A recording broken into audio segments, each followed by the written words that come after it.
What's up, guys? So as you probably read the title of the video, and so this is more sort of for new immigrants coming to Canada, especially coming to the province of Ontario. I do not know any about other province. I'm only going to talk about Ontario for this one. So a lot of the forums, a lot of the immigrants coming from Pakistan, coming from India or elsewhere, they're always asking that I was driving in my country for X amount of years. I was driving for 10, 15, 20, whatever not. I've driven trucks, lorries, flatbeds, school buses. I've flown planes. So do I still need to come here?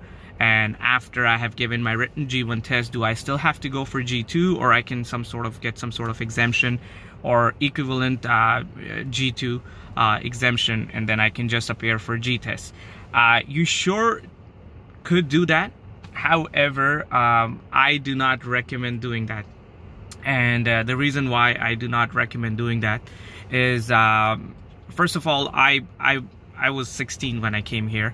I think 15 or 16 when I came to Canada, and I did my G1 here, I did my G2, and then I got my G. So what happens is when you get your G1, G2, G, you're sort of like building yourself into the Canadian system, the Canadian driver's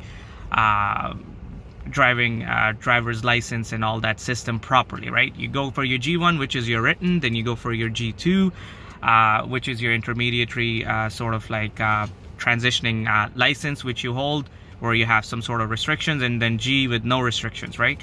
So you want to do that. But again, like if you're in a rush and you think you need to be on the road, you want to get your G1, and then you just get some sort of like certificate which says that, okay, you know, it sort of exempts you from giving G2, and you just go for G, that's fine. Now what happens is when you go and you start applying for insurance, or you start looking for insurance quotation, you will see that the insurance quotation is a little bit higher, because they ask, right?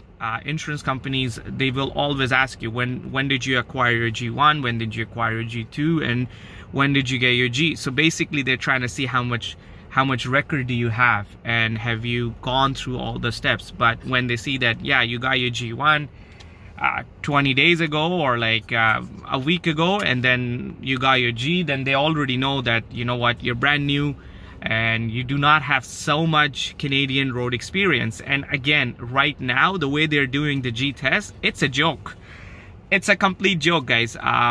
So again, that was not the case back in the day when I got my G license. They were doing it pretty extensively. You know, they were looking for 3-point turns, lane changes, parallel parking, reverse parking. They were going in details, right?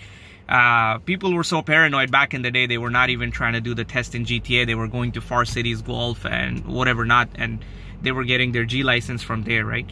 But again, so I still think that you should do your G1, you should do your G2, and then you should get your G. Your insurance would like to see these things, right?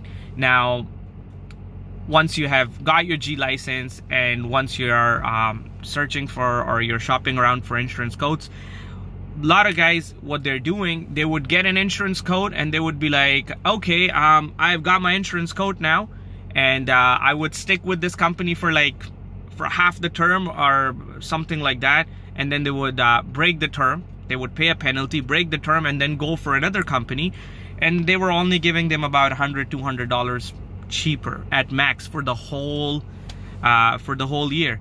So do not do that. Do not do that. Do not go to brokers. I know a lot of guys, they're like, oh, are there any good brokers? Can they help me? Well, you do not want to go through brokers. They keep their cut, and that's how they're able to get you these quotations.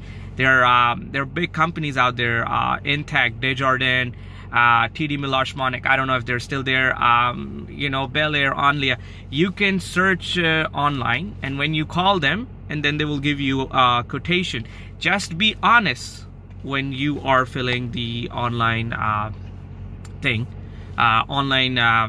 answers for the quotation, because what's gonna happen, you're gonna fill in something, and then they're gonna be like, okay, you filled for this, but then we ran your record or something like that. Things do not add up, and then your quotation will change. So avoid the brokers, go for straight to the companies where you can get these quotations. And I'll tell you something, the best insurance company in Canada is the one that you stick to from day one, not the one you keep switching. So you want to have a good record with a good company, you want to have the best lowest rates in Canada. Well, guess what? You stick to an insurance company for at least 5 years, you build a record with them, then you start shopping around. At least that's what my experience says in Canada, right? You do not want to have one insurance company for this year, second another one, third another one, or like for 6 months this, 6 months that. You're not building a record. What they're trying to see, that they want to see that you have some sort of record with one insurance company. That's all they're trying to see out there. So again, if you can, go through your G1, G2, then you acquire your G, and then you start getting your quotations, and you stick to a company for some time. These are my 2 cents on Canadian licensing. G1, G2, G, you get all of them, and then you stick to some company for at least 4 months, 5 months to see some good rates.